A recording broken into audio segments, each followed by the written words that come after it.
The David Pakman Show at davidpakman.com.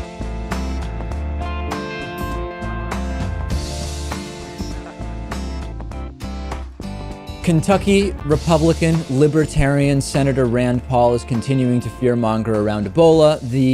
It seems to be, to me, Lewis, that the fearmongering from specific Republican politicians about President Obama not having done enough, the administration not having done enough, is really just an attempt to smear President Obama. It's not about anything specific that President Obama has or has not done.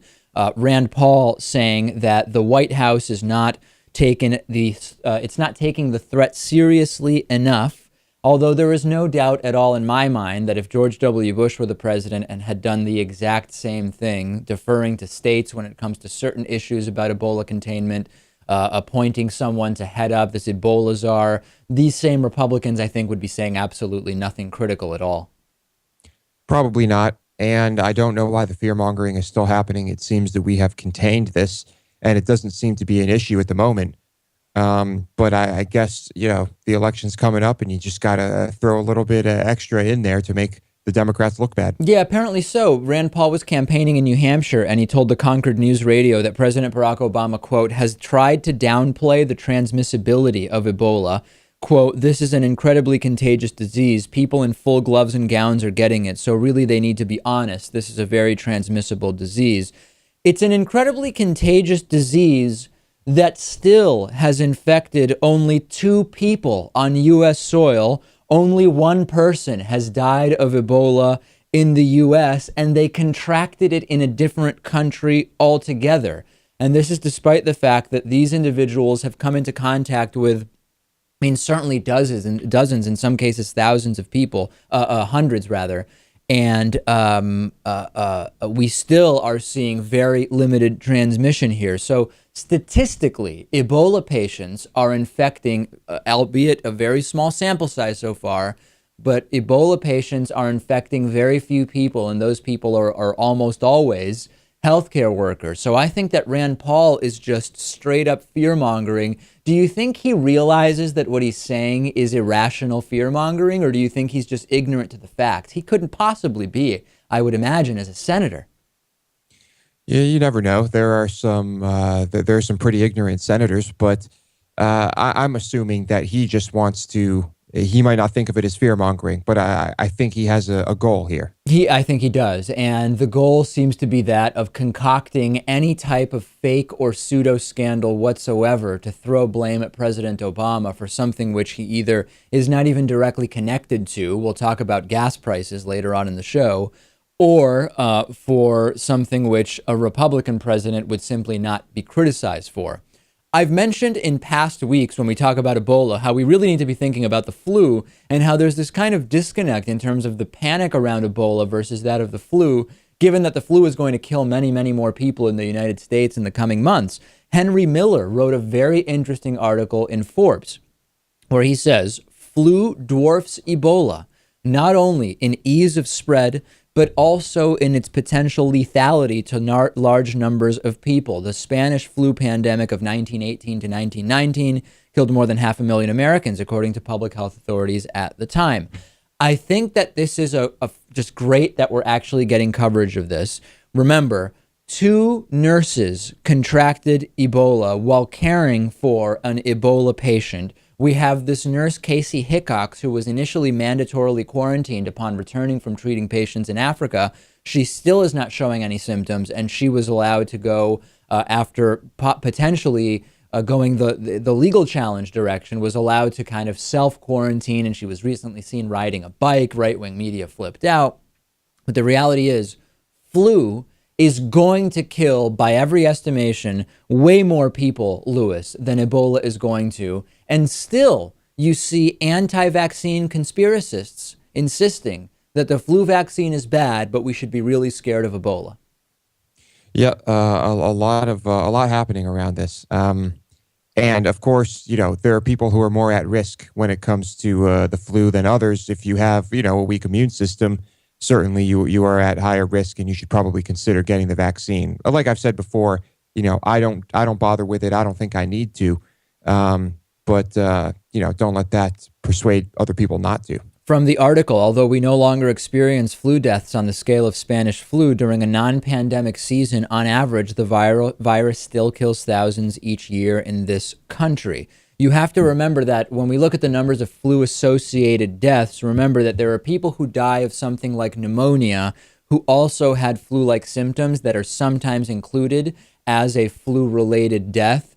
So while the numbers may not be exactly what they are presented, we still have to think about this in the broader context. And according to recent estimates from the CDC, in 6 influenza seasons starting in 2005, flu vaccination has prevented around 13.5 million cases, and as a result has prevented about 6 million medically attended illnesses and about 113,000 hospital admissions. People panicking about Ebola while still choosing not to get the flu shot, it doesn't make sense. And let's remember that the nurses who contracted Ebola probably did something wrong in procedural wise when caring for Ebola patients. The CDC now also being more direct when it comes to thinking about Ebola in the context of this upcoming flu season that we're now getting into.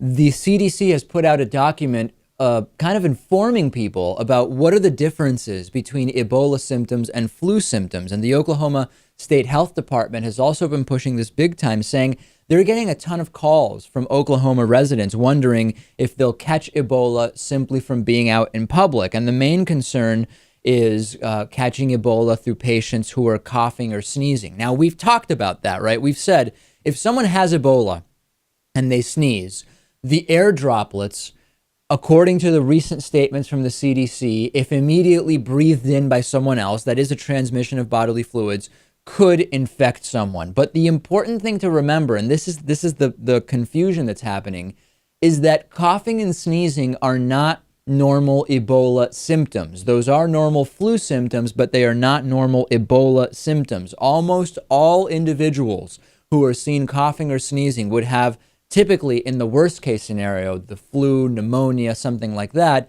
but it could just be allergies or a cold. And I think people, Lewis, are conflating symptoms here.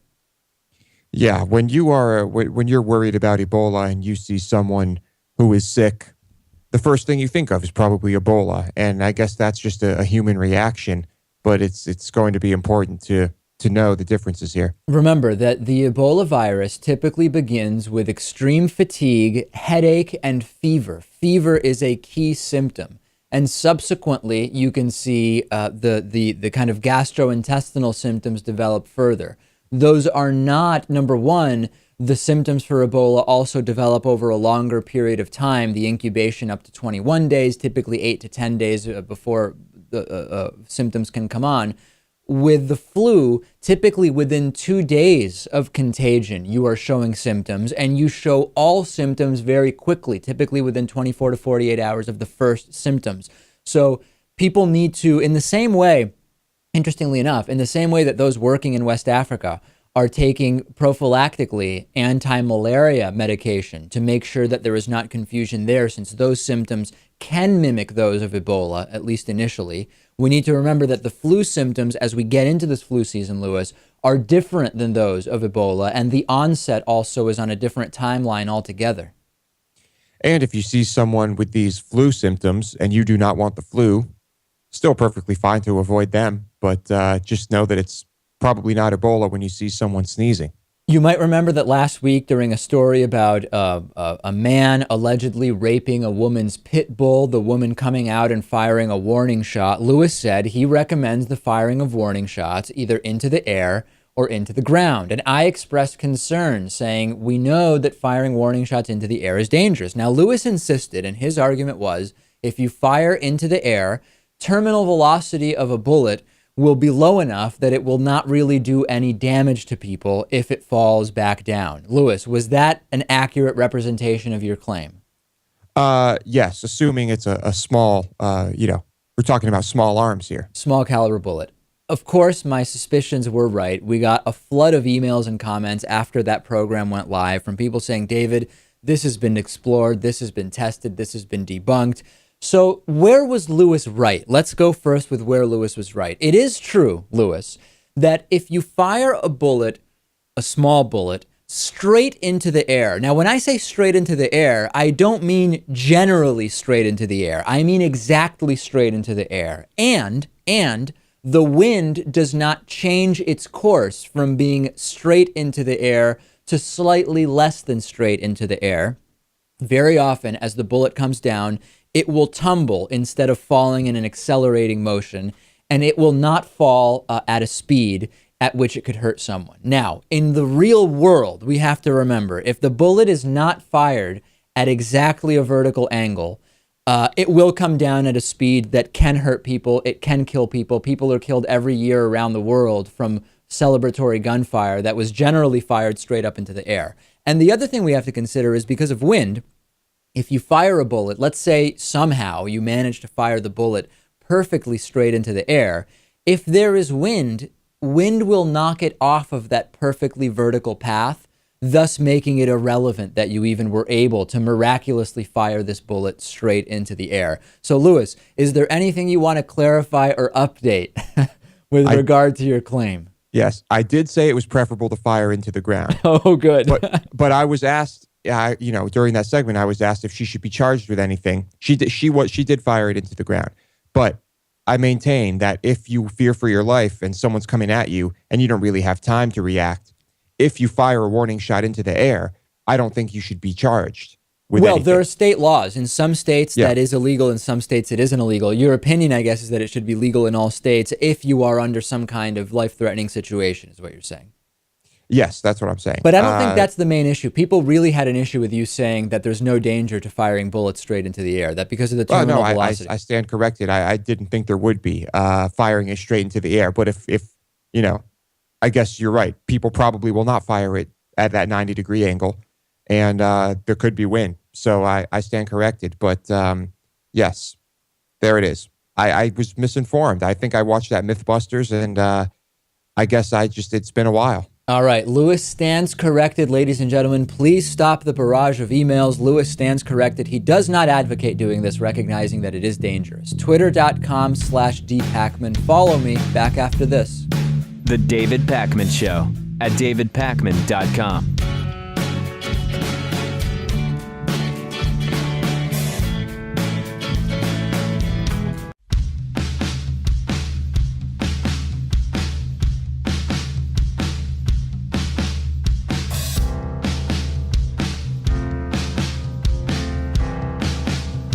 Welcome back to The David Pakman Show. The David Pakman Show membership program is made possible in part by liberalbias.com. When reality doesn't live up to right-wing ideals, there is only one possible explanation. Reality itself suffers from liberal bias. Learn more at liberalbias.com. Today's new member of the day is Nicholas Butcher. And as you know, Nicholas, we are mostly funded by individual members. And what a special day to be member of the day. We do now have the 2015 Patriot Mail calendar on sale. You can get a free calendar with a new yearly membership if you go to davidpakman.com/calendar15, calendar15. And you can just get the calendar itself, but you also will be able to get a free calendar. This is just such a huge deal. People are loving this, Lewis. People fervently signing up for these free calendar deals, as Lewis once coined the term. davidpakman.com/calendar15. Get yourself a free calendar with a yearly membership. Why not? People are just loving it. You can, of course, support the work we do by using our Amazon.com banner at davidpakman.com before you do any shopping on Amazon. A couple of interesting items people bought over the last week through our link. Lewis, did you know that you can now buy bottled water that is a specific pH? People buying something called Essentia 9.5 pH drinking water. You can now get bottled water at a specific pH. I was unaware that this is a thing now, and I don't really know anything about it. I know nothing about it. If you are the person who bought this 9.5 pH water through our link, email me. What do you know about it? What made you buy it? Also, somebody bought, Lewis, when we used to have a lot of friends that would be big into working out and weightlifting, they would buy the whey protein, and they would be these big tubs, and they would be almost hilariously big. Someone purchased something through our Amazon link that puts those to shame. A 10-pound Optimum Nutrition whey gold standard protein bag. I mean, it looks like a huge dog food bag. How long could that possibly last, even for someone who's very actively using that to work out? I think it would last quite a while. Yeah, buy in bulk, I guess, if you're trying to bulk up. Wouldn't I be worried about it going bad? I don't know what the deal is with those protein powders, but maybe they just have a very, very long shelf life. Yeah, I think it'll be fine. You probably just don't want to, you probably want to keep it in a dry place. I would say so, yes. Thank you for that advice, Lewis. So remember, any Amazon.com shopping, if you first go to davidpakman.com and click on the Amazon banner, we get a little kickback and you help to support our show. The AP has an interesting article out. Of course, we have a midterm election tomorrow, about what will Republicans do if they actually take over the Senate. Now, to take over the Senate, Republicans need to pick up 6 net seats, meaning they need to add enough seats that with any they lose, they still add a net of 6. I guess there's no really other way to explain that. And there are a couple different members of the Republican Party that are giving different opinions about what they would do. Senator Richard Burr from North Carolina said, "We have to prove in 2 years the Republican Congress can govern." Senator Rob Portman, Republican from Ohio, saying, "It's very possible to get a number of things done if the president is willing to come to the table, and I believe that he will." So what does Rob Portman want Republicans to do if they take over the Senate tomorrow? He wants a lower corporate tax rate. Translation, many corporations already pay nothing. He still wants to prioritize reducing the corporate tax rate. He wants to enhance the president's ability to make trade agreements. I'm hearing the president should be able to pass things like the Trans-Pacific Partnership even more easily without any discussion. According to Rob Portman, he wants to see the Keystone XL pipeline approved, further pushing us towards fossil fuel consumption rather than towards alternative energy, continuing to pollute the planet. And he wants to pass responsible budget bills. And we know what that means, Lewis. That means cut taxes for the rich, cut social programs for people who need them, and do the exact thing that is not going to help the economy get better. That's the Rob Portman plan if the Republicans take over the Senate in tomorrow's midterm election. Yes, all of these types of policies that they want to institute, I mean, pretty much already exist. They just want to make things worse, and it's the reason that we are having a hard time right now, and have been for quite a while. He failed to mention, in addition to doing all of the stuff that would be really bad for most people, they're going to keep obstructing whatever President Obama wants to do. That's not a small thing to ignore, because that's mostly what they've been doing during the last 6 years, and it will certainly continue whether or not they take over control of the Senate in tomorrow's election. We have early voting already taking place in many states, including in North Carolina, and a voter in Guilford County was trying to take advantage of early voting, and unfortunately, as he pressed the button on the electronic voting machine to vote for the Democrat, it instead selected the Republican 4 times. Eventually, he notified a poll worker who verified that this was happening and sent him over to a different machine. This happened back in 2012, it was, Lewis, if you recall. And that was on the day of the election that we had a video where somebody selected Barack Obama and instead Mitt Romney came up checked. And according to this voter, Percy Bostick, on the 4th attempt at selecting the Democratic candidate, Kay Hagan, he finally saw that pop up on the screen. So yet again, Lewis, we seem to be seeing this time and time again with these electronic voting machines. And I actually don't think this is the main issue. The bigger issue with these are the conflicts of interest with regard to ownership and the possibility of these machines being kind of hacked or manipulated. But in spite of that, this seems to keep happening every single election now. Yeah, I mean, the first thing you have to try and figure out is, are these machines just pieces of crap that were not built well? And after that, you can start looking into the more sinister possibilities. Republicans are always so eager to talk about voter fraud when it's the kind that they've made up that doesn't even really exist, which is someone going and voting multiple times or at multiple voting booths or saying that there's someone else. That type of voter fraud, which essentially is non-existent and it has never been even a fraction of what it would take to actually swing an election, that they're really interested in talking about. However, talking about the voting machines that when you press the Democratic candidate, it selects the Republican in close races, often within the margin of error. They're not quite as interested in discussing that type of voter fraud. Or any other type of voter fraud. Any of the kinds that are real. Yeah, other than the 5 cases of voter fraud that they think are important. Next, we will talk to Dave Rubin. Has there been a kind of split amongst the progressive movement as to what it means to stand up for progressive principles? And of course, your voicemails later on today. We have an excellent program planned for you today. Glad you're with us on this Monday. The David Pakman Show at davidpakman.com.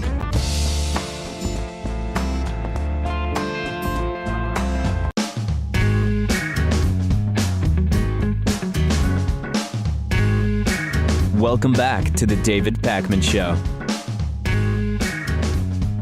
I'm joined today by Dave Rubin, host of the Rubin Report, comedian, all-around good guy. Dave, great to have you on. You know, you and I have both been covering a story that has been increasingly controversial, not only amongst liberals and conservatives, but actually within the so-called liberal and progressive sphere. And this has been the blow-up that started on Real Time with Bill Maher, now several weeks ago, where Ben Affleck took issue with some of the characterizations that were being made by both Bill Maher and Sam Harris, who was on the panel that day, about the kind of stereotyping and broad, arguably xenophobic or racist comments about Muslims and about Muslim ideology. You were actually in the Bill Maher audience this past weekend, where the situation further escalated in a sense as Bill Maher had yet another conversation about this subject. So set it up for us. What happened at this Bill Maher taping? Yeah, well, first, let's just back up for the people that either didn't see the original Ben Affleck clip or only saw parts of it. What made me do my video on it was that the way that everybody on the left and on the right equally, I know everyone likes to pretend one side's crazy, but sometimes both sides are equally crazy. Yeah, and sometimes it's a false balance that people try to draw with that. In this particular case, it actually applies. Yeah, well, I know that, from being on the left, we always talk about Fox News with a false equivalency. And then suddenly I was seeing the exact same thing coming from our side, which was why I did the video that I did. So basically, if you didn't see it, and even if you saw a part of it, you might have only seen the edited portion. And of course, with selective editing, you can make it sound like anyone says anything. You'll be able to take this video and make me sound completely sane or crazy, depending on which way you think about it. So Ben Affleck just simply was not listening to what Sam and Bill were saying, and he just kept throwing out the racist comment. And once you do that, especially within the first minute of a conversation, you've really ruined everything from there on out. And then you've changed the conversation from a legitimate conversation about radicalization and about religion and things of that nature. You've now changed it to where the media then for the next week, 2 weeks, and now it's 4 weeks later almost, and it's still continuing, where the media is just going to keep harping on, is Bill Maher a racist? Is Sam Harris a racist? Which, if you actually listen to the entire thing, they were not condemning all Muslims. Bill Maher is the gold standard, basically, for liberalism, hates all religions. Watch Religulous, his documentary on religions. He hates them all. He stands up for women's rights and gay rights and all these things. And as he said, as a liberal, you have to stand up for liberal principles. So and let me interject here, just to get us to interject here, one thing.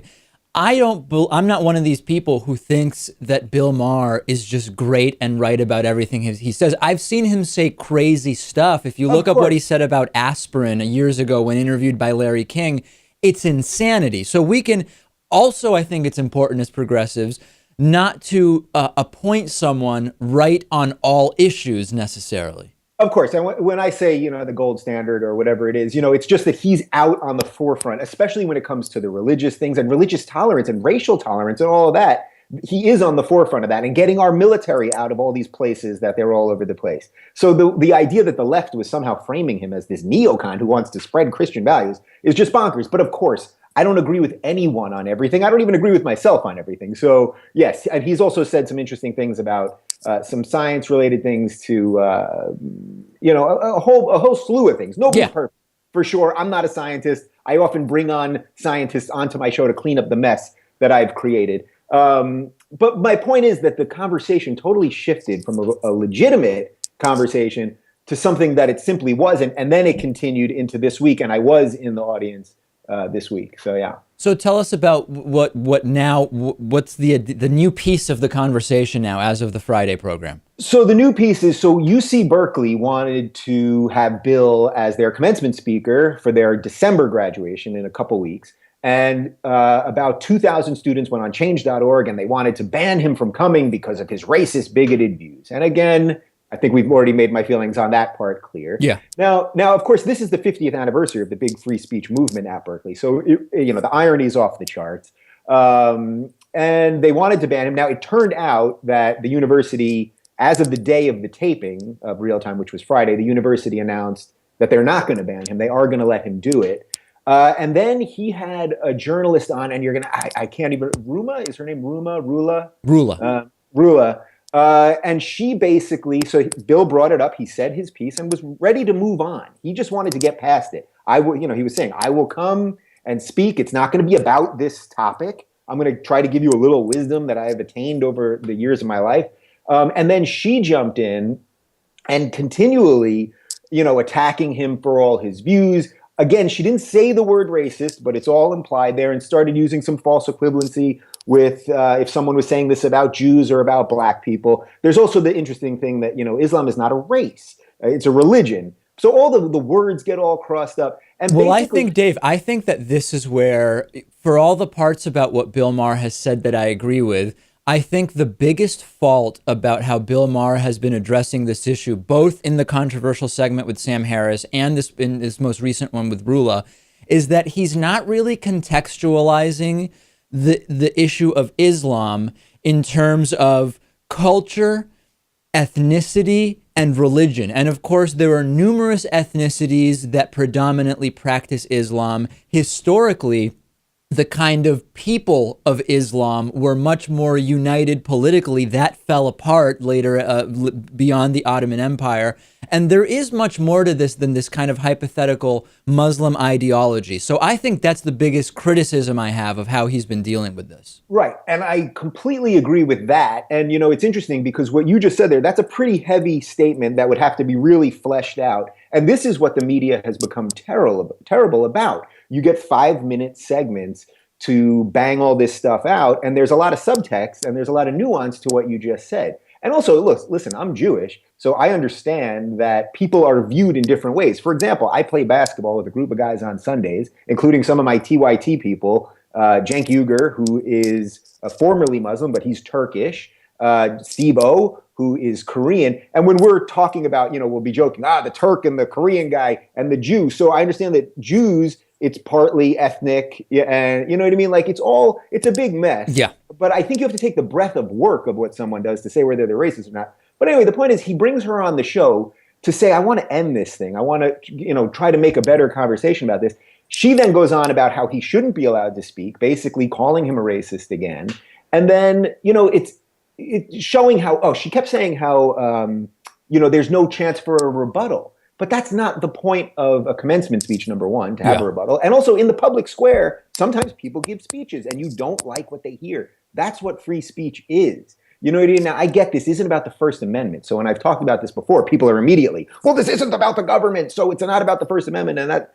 But there's political correctness may be a bigger danger to free speech than actually losing the First Amendment. So it's a lot of stuff. It's a lot of stuff. And I think that one of the most both interesting and also somewhat concerning things that I've observed, and this could apply to my analysis here and to much of what's been going on, to my analysis of the Israeli-Palestinian conflict, which both sides criticize me on for being in the tank for the opposite side, and for a bunch of other issues, interestingly enough, including Gamergate, which is something I've been covering recently. Yeah, we'll talk about that. We talk very often about the fracturing of the Republican Party, and that's a very kind of political fracturing.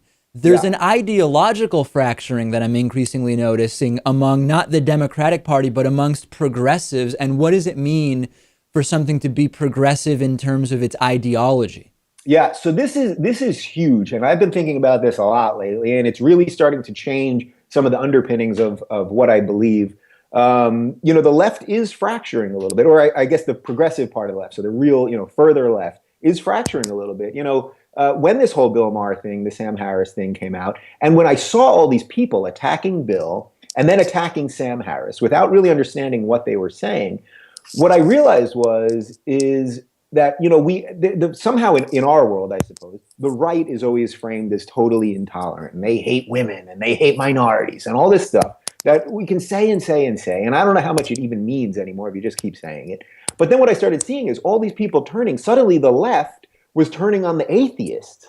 And it's like the atheists are really causing the problems in the world, right? I mean, they're turning on the people that want to believe in science and rationality, regardless of what your spiritual beliefs are. And I think it's fair to say that you have concerns about the sort of neo-atheists in terms of misogyny. Are they not open to female voices? Those are all legitimate, specific concerns that we could explore. We might agree, we might disagree. Sure, but the broader issue is what I think you're getting at, right? Yeah, and of course, and yes, in terms of every group, look, the Gamergate thing, there's misogyny there. There's obviously misogyny on the right. There's misogyny on the left. Trust me, I know, I'm in the left. There's plenty of misogyny. So everyone just because you have a slightly different thought than what your supposed group is supposed to think, doesn't mean you're hate-filled, doesn't mean you're a bigot, doesn't mean you're a misogynist. And that's where I really think that the progressives especially need to be better. We need to be more tolerant. If this is a real movement of progressive values, then it needs to be about tolerance. We don't all have to agree on everything. And when you don't agree with someone, that doesn't automatically mean they're the worst of everything. And that seems to be the way that the thing's splintering. And also, it could partly just be because of the internet and Twitter and YouTube comments, everyone's sitting alone, anonymously attacking everybody. So, part of it's just sort of superfluous, made up, anonymous nonsense. And I think it also needs to be aware. I think it also needs to be about nuance in this particular sense, that we often criticize the right for their kind of very superficial points of view on issues. Hey, taxes are a burden. Let's relieve people of taxes, period, right? No analysis of what it actually means going beyond the first layer.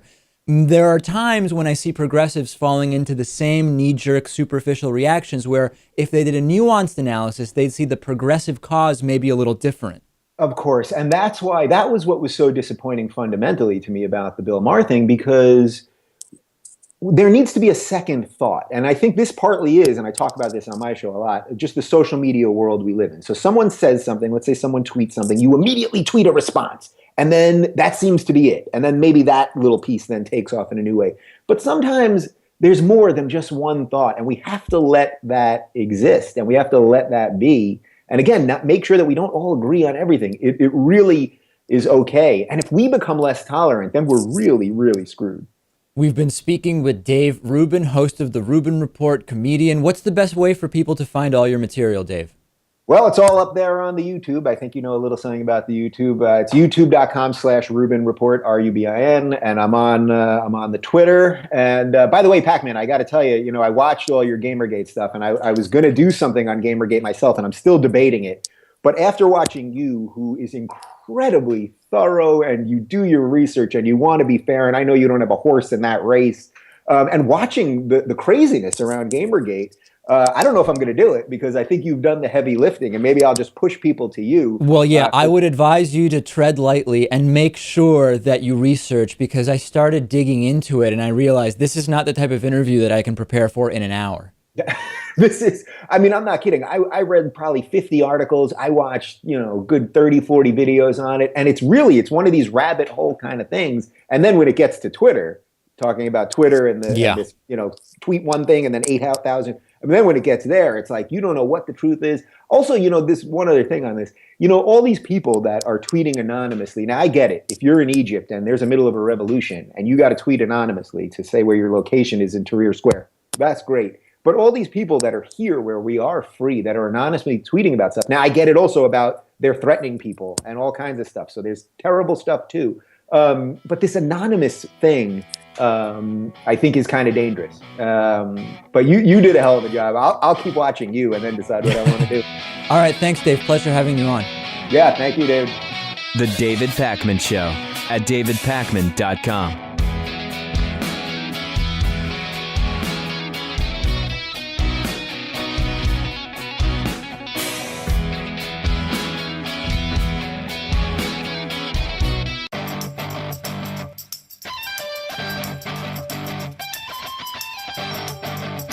The David Pakman Show. at davidpakman.com. Last week we talked about gas prices. I told you about how gas prices were at their lowest prices since the beginning of December of 2010. The average price last week was $3.08 a gallon. It has now dropped even more.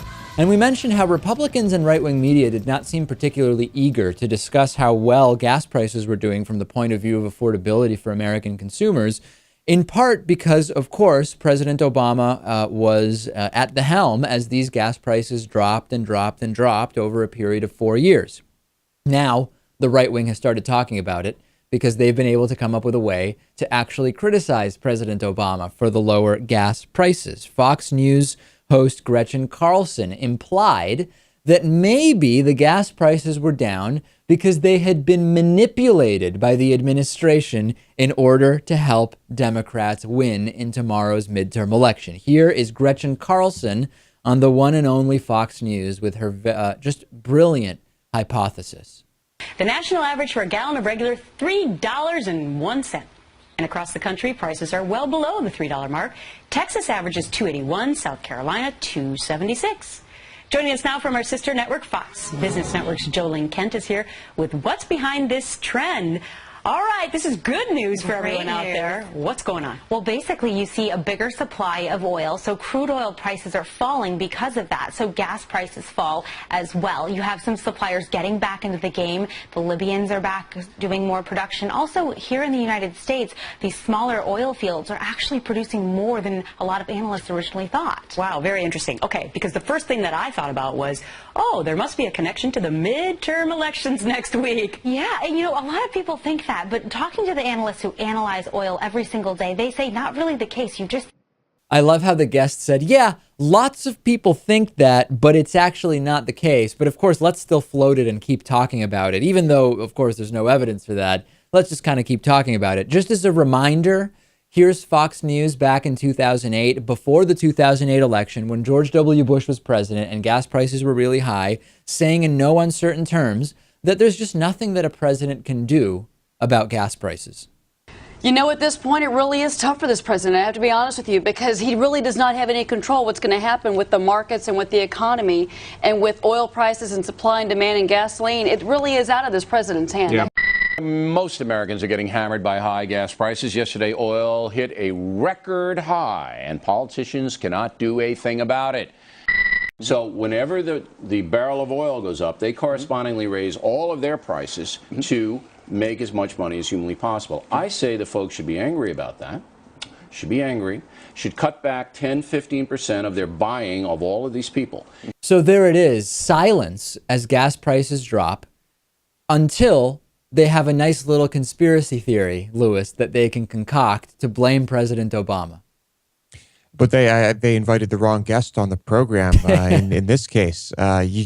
Normally they invite people who agree with them and will just go along. Yeah, but it's all about just floating the idea. You know, you just want to get that into the system. So then later somebody else will mention it and they say, hey, you know, we don't have any specific evidence, but doesn't it just kind of seem suspicious that gas prices have been trailing off for a period of years leading up to the election tomorrow? That's what they seem to be missing. Yes, gas prices keep going lower, but the trend started years ago. It's like the President Obama. It was a 40-something year conspiracy to get a guy who is not really a citizen of the United States in as president. This is a multi-year conspiracy to climax exactly the day before the midterm elections.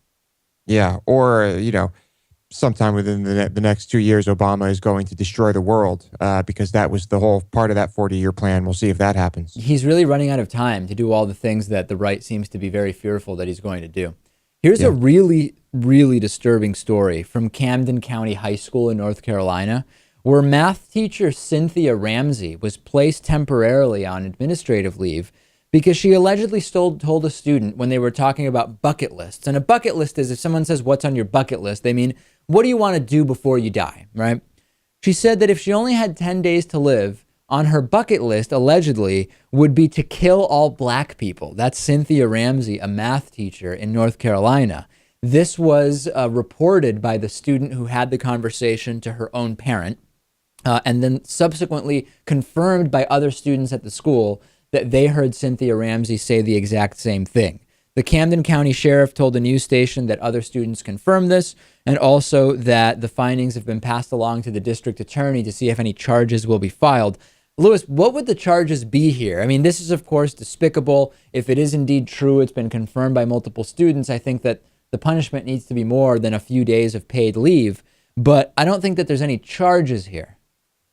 Probably no. I don't see any charges. But Nor should there be. Right. But this is probably not someone who should keep their job here. I think that's pretty clear. It's interesting because, you hear like when Kobe Bryant, the NBA basketball player, gets caught yelling fag during a Laker game, you see parents sometimes angry, and you have a conversation sometimes where people disagree about whether professional athletes should be role models, right? Some say, listen, my kid looks up to Kobe Bryant, so Kobe Bryant really shouldn't be saying this.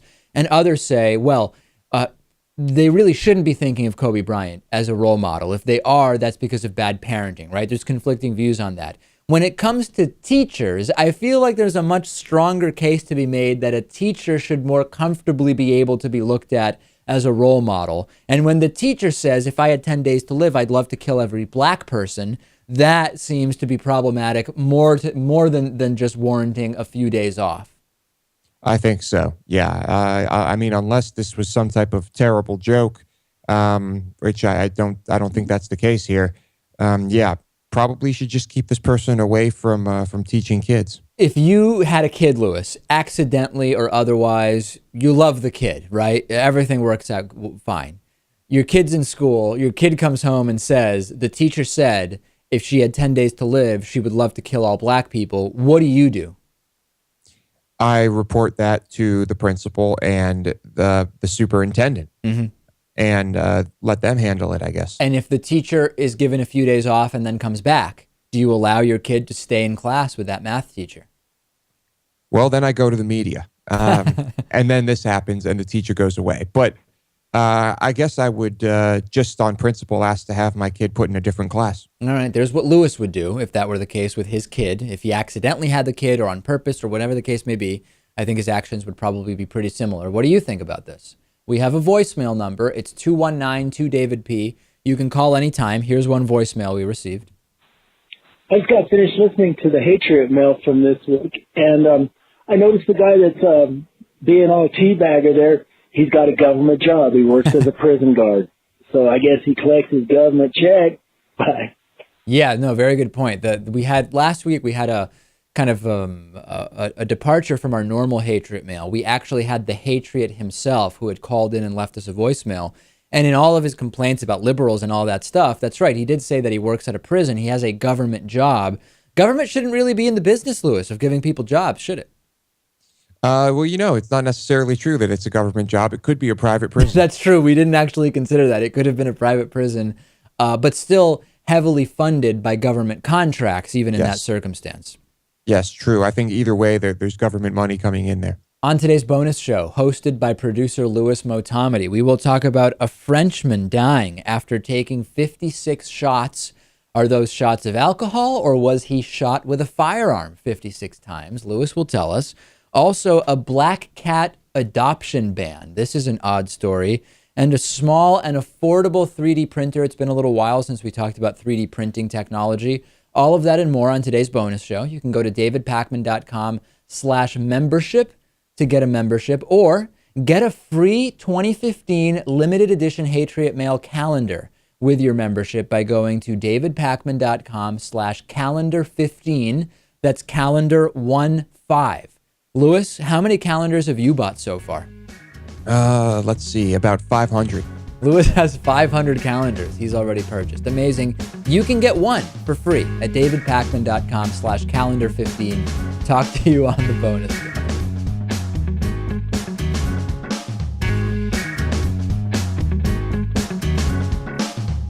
The David Pakman Show at davidpakman.com.